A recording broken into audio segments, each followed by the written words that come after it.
নমস্কার বন্ধুরা, কেমন আছেন সবাই? সোমা ব্লগে সবাইকে স্বাগতম জানাই। আজ বানাবো চুষি পায়েস, আরেকবার বানাবো।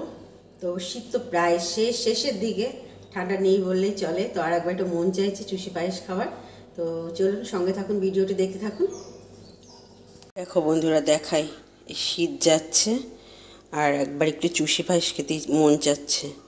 তো চলো, এটাকে কাই করে নিয়েছি, একটু ভালো করে মাখবো। এই কাইটা করেছি, প্রথমে কড়াইতে গরম জল আর লবণ দিয়েছি, জলটা বেশ ভালো ফুটে উঠেছে। তারপর চালের গুঁড়ো দিয়েছি, চালের গুঁড়ো দিয়ে বেশ ভালো করে নেড়ে চেড়ে তারপরে এবার এটাকে হাত দিয়ে ভালো করে মেখে নেব। দুধ পুরো ফুটে উঠেছে, এবার দিয়ে দেবো গুড়, পাটালি গুড়। এবার দিয়ে দেবো পাটালি গুড়। এই যে চুষি পাকিয়ে রেখেছি, এবার দিয়ে দেব। ফুটছে দুধ,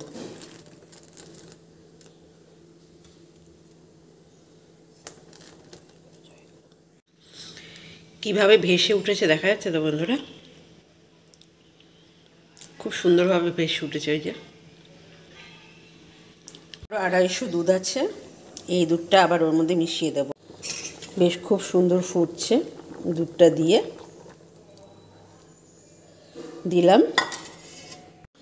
আমার চুষি রেডি হয়ে গেছে, নেড়ে দেখিয়ে দিই। আর এরকমই নামিয়ে দেব, একটু পরে ঠান্ডা হলে বসে যাবে।